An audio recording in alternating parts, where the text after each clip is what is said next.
The Florida Gators front office has taken some shape, and I love the direction that they're heading.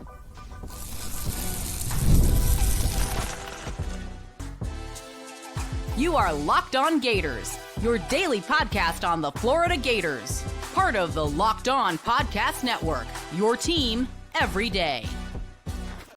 Hello, and welcome back to another episode of Locked On Gators, part of the Locked On Podcast Network, your team every day. Thanks for making Locked On Gators your first listen of the day every day. We are available daily and free, whether it's the podcast and on YouTube. Happy Friday. I'm Brandon Olsen. Find me on Twitter at WNS_Brandon. Find all my written work with New York Giants on SI. We're expecting to have a bonus episode later today. It should be myself and Zach Blackerby of Locked On Auburn. We're going to preview tomorrow's matchup between the Florida Gators and Auburn Tigers. Going to be a doozy. Super Bowl 59 is here, and there's no better way to make every play more exciting than with FanDuel Sportsbook. New customers can bet just $5, and if you win, you'll get $200 in bonus bets. Download the app today or go to FanDuel.com to get started. And the Florida Gators announced the hiring of Ben Elsner, or not like officially announced it because they usually wait to send out the tweet and put it on their site after contracts and everything are done. But once media is like, hey, they're hiring him, usually it happens. Like 98% of the time, when media officially reports, hey, it's happening, it happens. So Ben Elsner is joining the front office. And I will say this, that we've spoken about the coaching staff a lot lately. We've spoken a little bit about the front office and the approach that this team's taken. But college football teams are building out front offices as if they are NFL teams, because we've been talking about this for a while now. With NIL, with the transfer portal, college football is becoming more and more like the NFL than it's ever been. It is right now more like the NFL than it's ever been. And I don't think anybody can really deny that, dispute that, because it is. You got free agency in the draft, essentially, with transfer portal and high school recruiting. For those of you who don't know, when I got my start in media, it was covering the NFL draft mostly, but I also did in-depth work on contracts, re-signings, restructures. I did all that fun stuff. And I had a blast doing it. So I'm in heaven right now. I'm not going to lie to you. I'm in heaven right now. But Ben Elsner has been hired as the director of football strategy for the Florida Gators. And you can scour the internet. You're not going to find a ton about Ben Elsner. I will say this, that I reached out to a few people that work with Ben Elsner, because Ben Elsner got hired from the 33rd team, which, if you don't know what the 33rd team is, it is a website that honestly does some incredible stuff, because it was started by Mike Tannenbaum, former NFL GM. He was one of the founders of it. But right now, they've got, I think it's 4 former NFL general managers, 4 or 5 former NFL coaches. They've got about 15 contributors of varying, we'll say, resumes, backgrounds, I guess we'll say, whether some are straight media, some are lower on a totem pole for an NFL team, some are the executive director of the Senior Bowl, Jim Nagy. And Ben Elsner is the director, or was the chief of staff with the 33rd team. So he had a hand in building that out. Now he's getting hired by the Florida Gators to be the director of football strategy. I will say that I love it. There's plenty of written work done by Ben if you want to check that out on the 33rd team. I will also say this, though. A lot of that information is from a few years back. I'm assuming before he took over as the chief of staff. He was a analytics-based contributor. All of his articles have analytics as the tag for them, okay? Ben Elsner is a very analytically driven mind. I will say that I love it. I'm not going to lie to you. I do think that, and people, I think, just don't understand analytics. And I think that's one of the areas where they get really turned off by the idea of embracing analytics, right? I think that that's where a lot of times people go, oh, it's 2 numbers. You got no gut feeling for it. When really analytics is supposed to be about adding context to everything. There's analytics for specific situations, like should we go for it on 4th down or not? Should we go for 2 or not? There's probably going to be different guys that handle that. Okay. Ben Elsner, I would expect, is going to focus more on roster management, scholarship allocation, NIL allocation, working out those contracts, getting things settled like that. I would imagine that that's going to be more of Ben Elsner's role here with the University of Florida. Like that's what he's going to focus on. Very analytics driven person. Again, you look at his articles, and he's got articles written about big play index, which I can only imagine that Florida, if they only do it for NFL teams, but for college football, I'd imagine the Florida would be on the spectrum of creating big plays. They'd be great there. And then allowing big plays, they'd be one of the worst, right? Big play index is a 33rd team focal point with a lot of their articles, or at least they were when Ben Elsner was writing them, where it's focused on, hey, we got to create big plays and not give up big plays. And that's a big part of what we're going to do, which sounds for Florida very much how Billy Napier would like things to be, right? Like he is very big play oriented with the deep shots that he tries getting when he's got the line, when he's got the receivers, when he's got the QB. Like he's looking for deep shots. And then, of course, defensively, you don't want to give them up, but Florida has done that. And again, the expectation is that Ben Elsner is going to come in and focus kind of on contracts. And when I think about he's coming in to focus on contracts, for me, a big part of that comes down to I am now expecting Florida to NIL-wise, which I don't know how publicly available that information is going to be, but I would now expect Florida to NIL-wise target the premium positions that we talk about, right? Quarterback, receiver, offensive tackle, edge rusher, outside corner. Because analytics are going to tell you, hey, there's value here. Like there's more value in getting an average corner, we'll say, or an average edge rusher instead of a great off-ball linebacker. And so you'll probably see Florida take that approach of, hey, we're going to focus on getting these key positions because they're impact positions. They're more, as in they are more impactful. Obviously, every team makes an impact or every position makes an impact, but these are more impactful positions. These are the premium positions. And you're probably going to see this Florida Gators staff target those positions more. I mean, even you look in the portal this year and what did they add?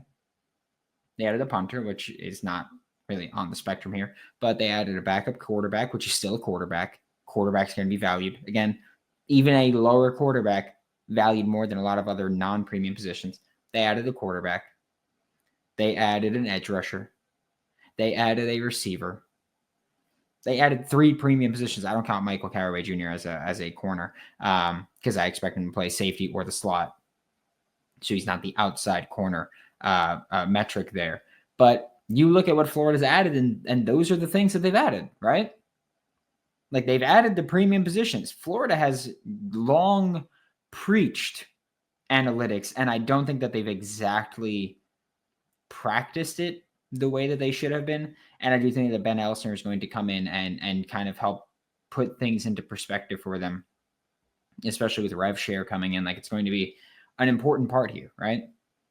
It's going to be an important part about finding what you need. The positional value is going to be very important, I would imagine. And Ben Elsner probably going to say, hey, you know what? We're not going to spend big money right now on a defensive tackle or a linebacker or a safety. Like we're going to take that money instead of getting an elite guy at those positions and just we're going to get a really good guy at corner or receiver.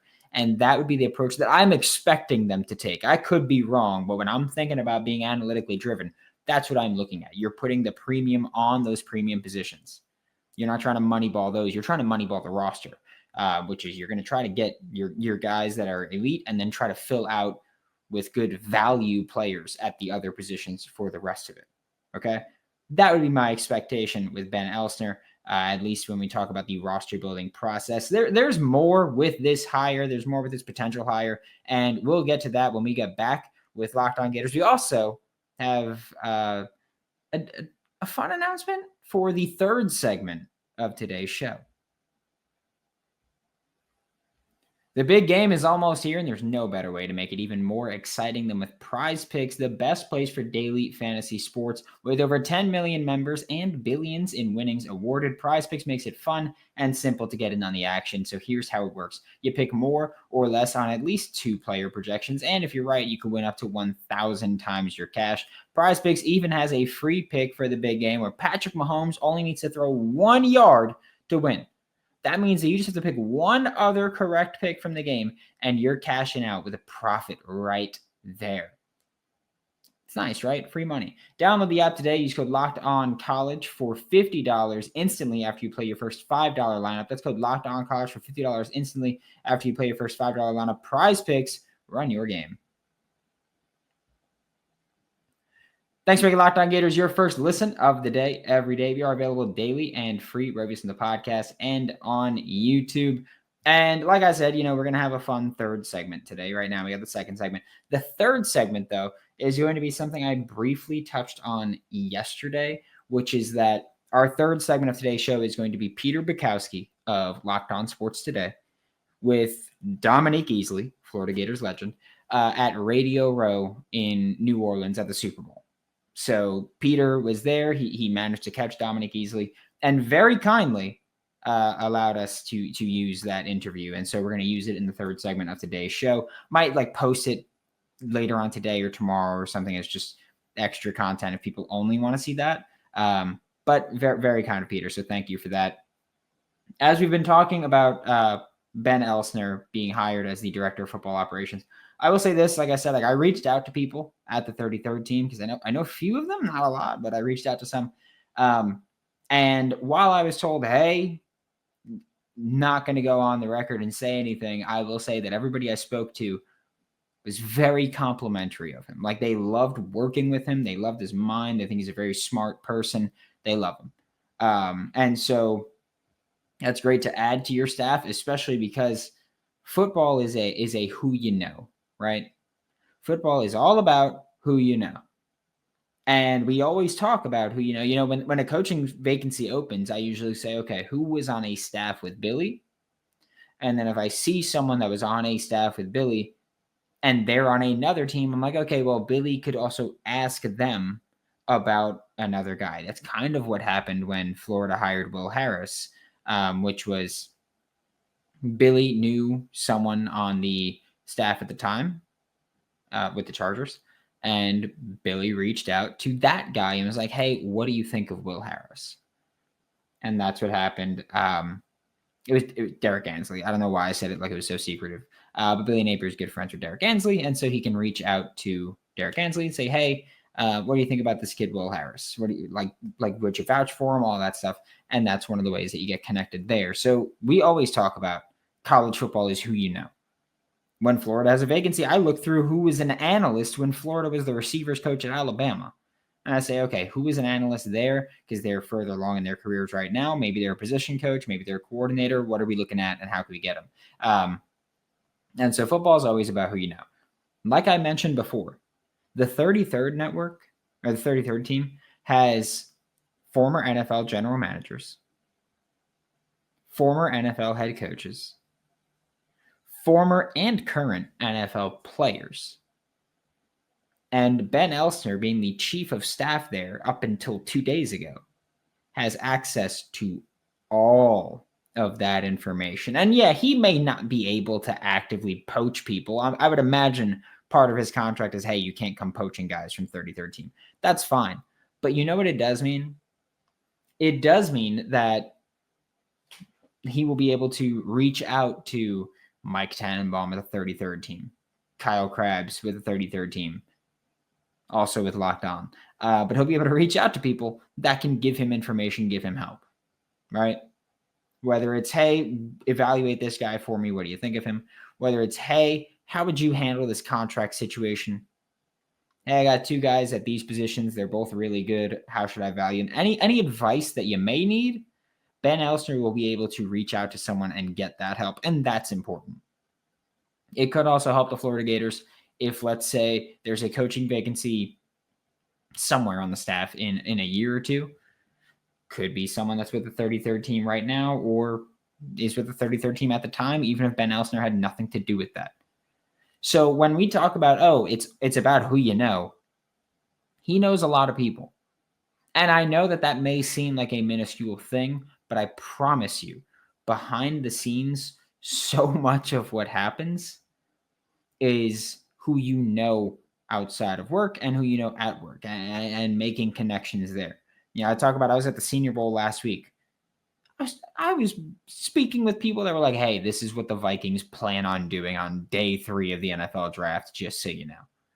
Hey, this is what Team X plans on. This Team X likes Chim DK. Like, they love him. They want him. Like, those conversations just happen. It's about who you know and who you're talking to. And so, and also if you just happen to be standing next to someone having that conversation, or you're having a conversation with someone and then they start talking and things happen. But a lot of times it's about who you know. And so I look at the Ben Elsner hire as more than just, hey, you've got a director of football operations. I look at it as, hey, or director of football strategy, sorry. I look at it as, hey, you've got a pretty endless grab bag of GMs, executives, coaches, players, whatever it may be, that you can reach out to and get help from, that you can reach out to and hire if the time's appropriate or if the time's available to happen. Like, you can reach out and do that and take advantage of your connection. So I look at Ben Elsner not as this, yes, he's analytically driven. Yes, he knows his stuff. I mean, he's written, I think there was like 8 pages of articles that he wrote with 33rd team. Like, he's got a ton of content produced.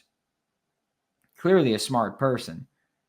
But he's also got a Rolodex of valuable people that he could speak to, and that could benefit the Florida Gators as it is. Also, again, like I touched on it before, building out an NFL-style front office is becoming increasingly common in college football. I mean, you used to have like guys where it's like, yeah, like, you're going to help me work the roster count, the scholarship allocation, whatever it may be. But now it's everything. Teams have straight up general managers. The Florida Gators have Jacob LaFrance as their general manager. Teams have assistant GMs. Teams have directors of football strategy. Teams have vice president of football operations. Like, teams have everything now in college that NFL teams have, because you need it. We talk about the NFL draft with how many scouts you need, how many eyes you need watching players in the NFL draft. And part of it is, and part of the difficulty is, is this guy going to go back to school? Is he going to come out? What may that be? In college football, it's way more difficult, okay? Because you're not just looking at, this guy's a senior, so he's got to come into the draft. You're not looking at, this guy's a junior, he's really good, might come out into the draft. You're looking at, this guy's a freshman, he's unhappy, or he's a freshman, we can give him more money, or he's a sophomore, we can give him playing time. He's a junior, we can be the bump he needs before going to the NFL. Like, you need to look at all of these rosters that are 100 plus people, and you need to say, hey, is there any value here? Let's evaluate that.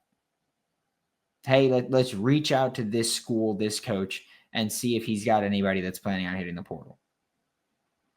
NFL teams have it tough with the draft, sure. College football teams have it so much more difficult than just scouting for the NFL draft. Because especially with college, you're dealing with people who are not professionals yet. Like, they might be paid handsomely, but they're not professional football players yet. They're still student athletes. They're volatile. That's one of the reasons college football has so many more upsets than the NFL, because college football players are younger and more volatile, and they're more unproven products, unfinished products. The NFL, you got way more security with guys. College, not so much. It's really tough. And Napier spent a lot of time this offseason looking to guys with NFL experience, right? He did. We talked about all the guys that he interviewed for the vice president of football operations job. A lot of them have some kind of NFL. In fact, I think all of them have NFL front office experience. Some guys specialize in the salary cap. Some guys were draft scouts. There was a ton of things to look at, and Napier kept looking for NFL experience. Not because he wanted someone just with NFL experience, but because rev share basically becomes a salary cap. You've got stricter roster limits now. You've got so much more that makes this like an NFL team that getting someone with NFL experience is a smart idea. Get someone with NFL experience that can help you manage this team NFL style. Great move, honestly. And the rest of the front office, if rumors are true, I'm going to be really excited. We're going to have Dominique Easley with Peter Bukowski here in just a minute when we get back with Locked On Gators. Super Bowl 59 is here. One game, two teams, endless possibilities, and there's no better way to make every play more exciting than with FanDuel Sportsbook. Whether it's predicting the first touchdown, Kareem Hunt probably, Toledo, I'm going to do it, calling the MVP, or even betting on the coin toss, FanDuel makes it easy to get in on the action with live betting all game long. You can adjust your bets as the game unfolds and feel the thrill from kickoff to what's going to be a hell of a halftime show to the final whistle. The live betting feature allows you to stay involved no matter what happens on the field all game long. Download the app or head to FanDuel.com to get started. Bet just $5, and if you win, you'll score $200 in bonus bets. It's FanDuel.com. Bet with FanDuel, official partner of Super Bowl 59. All right, we're here, Super Bowl 59, New Orleans. Former Florida Gator, former New England Patriots Super Bowl champion, Dominique Easley. And this is great to talk to you because New York, we were just joking on New York City, but it is rare to have a high-profile high school football player from the New York City area. Like, what was that like? It was very interesting and new for everybody. You know, I had right before that, it was a guy named Dominic LeGrand, and he was like the top player coming out of New York, but it wasn't as much notoriety. So going through that process honestly made me insecure about success because everybody, to my friends' moms, my family are treating me different. And I didn't like that feeling because I was always the fat kid who just had fun all the time. You know what I mean? Yeah. I love that. And I didn't like to be like bothered or in that sense. And then once everything started coming, everybody just started acting different. So the insecurity of success, I never wanted to make it seem like I was better than anybody else. So I never really got to enjoy the success that I should have enjoyed, you know? But okay, you didn't want to feel like you were better than anybody else, but did you feel on the football field that way? Oh yeah, no. When it came to competition, when it came to anything with competition, to be honest, I was better than everybody. In my head, you couldn't outwork me because of what I put into it. You was not going to be able to outmatch my work ethic. Are you the guy that's like, we can play ping pong, we can play pool, it doesn't matter. Like we're going to go and I'm going to try and beat you. Excuse my language, I will bust your ass. I love it. Okay, so you get to Florida, and that comes with the notoriety of where you came from. What was the difference like? Because now, you know, not that New York City is a big pond, but from a football standpoint, it's different. Now you're in the SEC. You're at UF. That's a blue blood program. Like the stakes have changed. Yeah. So what is that transition like for you? So the football part was the fun part. I wound up now realize I got homesick because I went from New York City to Gainesville, the swamp. Yeah. You know what I mean? And a total different culture of people. Yeah. And I didn't take to it my first year. You'll see, I was a headache. I was a headache my first year because I was so uncomfortable being in this place where I should have never, not that I should have never been, but I should have been able to communicate and verbalize how I was feeling during that time to people. And people I feel like should have been trying to understand, why is he reacting like this? Why is he doing this type of stuff? But everybody was just worried about what they was worried about, and mental health was not a beneficial factor at that point in time. Well, and it was not something that we talked about the way that we talk about it now. Like you, maybe in today's world, if you were coming up at 15, 16, you're having those conversations, and then you get to school and you're better able to verbalize that stuff. So how did trying to manage all that manifest for you? It was very interesting. It was very interesting because once I realized that, one, we get put in categories when it comes to athletes, right? Yeah. But like you said, nowadays it is talked about, mental health is talked about more, but it is also categorizing people. So it's telling you either have depression, you have anxiety, you have multiple personality disorder.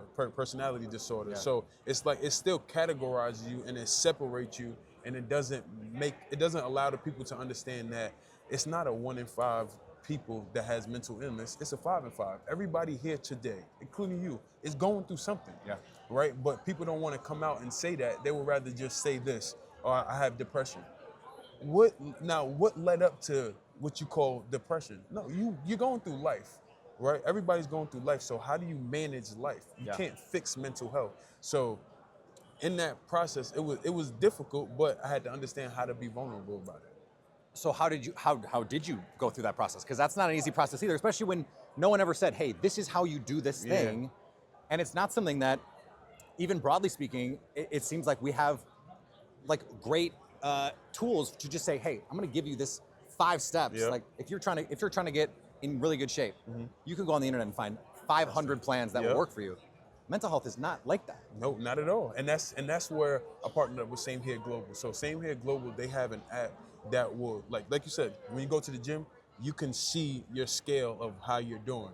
But in mental health, you don't hear people saying, oh, what's your scale in your mental health? Like, where have you been going? No, they say, oh, you have depression, now you got to go talk to a therapist. Yeah. Or you have to take these type of pills. So Same Here Global has an app that will track all of that will show you how you've been, where's your progress through everything. So using tools like that, for me, I'm big on vulnerability. I'm big on communicating what I'm going through in every situation when it comes to business, when it comes to relationships, when it comes to friendships. I'm in real estate, so I'm an investor now. So I'm going through situations that I've never been through, and I've tried to handle it myself, and it didn't work out. And then I had to realize, damn, why am I not being vulnerable about this and reaching out to the people who's been through this, who's professionals at this. Yeah.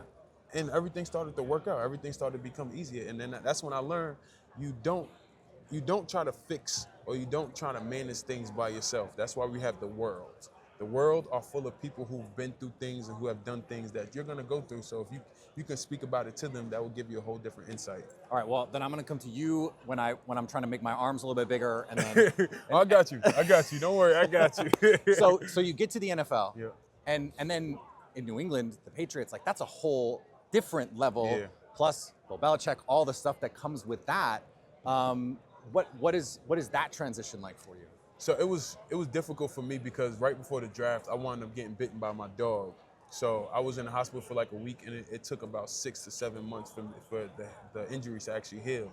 So I got set back on my rehab. I just finished rehab and got back right, and now I can't rehab. Now I just lost all my leg strength. So it was a difficult transition to the point where, like, I wasn't able to walk for 30 minutes and not my knee swell up for 20 cc's. Yeah. So I had to go to Germany, find a doctor, and I wound up finding Rekenajon, and then my life had changed because I was about to be done with football after my first year. It wasn't life wasn't worth it at that point in time for me. There was a point in time in your career where there were questions. Is he going to reach the ceiling that we know your physical attributes say you could get to? Social media was not the thing that it is now, but I have to imagine you heard some of that stuff. Yeah. So how do you take that in? How do you react to that? So for me, I'm from New York. We grew up a different way. I love criticism. I'm the type of person that, like, when I do something good, I don't want to hear about what I did good. I want to hear about all the bad that I did because I like to perfect. Excuse my language, I like to talk shit when I do stuff. So I like to find out what's the bad so I can fix that and then talk shit about it. So when people are saying things about my character, it was very much true. Like, I was in a dark place. I didn't understand what I was going through, so I started working on my character. You know what I mean? When people saying stuff about my injuries, I'm not taking that. It's true. That's the problem with the world today is people don't like to hear the truth and reality and work on it. Yeah. They take it as I'm going to be defensive or I'm going to snap back. No, somebody's telling you this because it's an outside view looking in, and you can't have that view, never. So why not take somebody else's thought process or opinion and apply it in any type of way? How do you think being in Bill Belichick's, his orbit affected your ability to do that? Because it seems like you went to the perfect place then, because Bill he's not one to just be like, you're great all the time. Yeah, and that's the thing. So I always tell people go back to the Patriots as an adult because they mature a certain way. If I had that maturity or if I understood what my goals was as a kid when I first went to the Patriots, oh, he would have got a lot more out of me. But I was so worried about all the white noise. Yeah. You know what I mean? And the white noise took over. And that's okay. People go through that in life. But as far as Bill, I personally don't think that was the best place for me to be at that time. I think I should have been at the Seahawks with Dan Quinn. Okay. Yeah, that's where I wanted to be. That's where I was praying to be. But you're put in a place to go through life and go through experiences for a certain reason. So you said you were just not in a position to receive what he was trying to give. Yes. At that time. Yep. I was not at the place where I should have been to be able to receive that. But you think in a vacuum, at a different point in your life, he could have maximized what you wanted to do? Without a doubt. I think a lot of people would have maximized me at what I could have done. How do you look back then on your career in terms of like, it was what I wanted it to be, it was what I didn't want it to be. Like, what is your relationship to your playing career now? For me, it's a purpose, right? I went through what I went through for a purpose.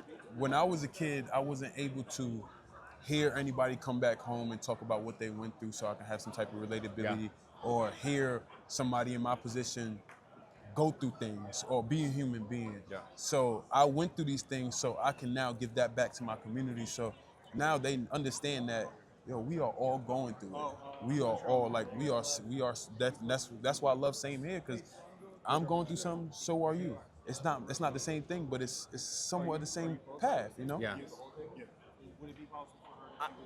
So anything else that you're doing besides real estate, other ventures you're working on? Yeah, so I just started coaching. At Cherokee High School, started coaching the D-line, and I love it, man. I really love it. So I do real estate. I invest into commercial and residential homes, and then I also do real estate. I apologize. I also coach at Cherokee High School, and also Where's that? In Georgia. Okay. Yeah, in Georgia, in North Georgia, in Woodstock. And then also, I won't even say, yes, I'm a mental health advocate, but I'm a person who's trying to spread the word of vulnerability and make people understand the beneficial factors that come with vulnerability. I appreciate it. Thanks for making Locked On Gators your first listen of the day every day. We are available daily and free wherever in the podcast and on YouTube. We'll be back maybe later today if we can get that crossover with Zach Blackerby for Locked On Gators. I'm Brandon Olsen. Don't forget to follow me on Twitter. Also, we will be going live tomorrow after the Auburn game, regardless if we get a bonus show today. For Locked On Gators, I'm Brandon Olsen. Don't forget to follow me on Twitter at WNS_Brandon. Find all my written work with New York Giants on SI, and I will see you all next time.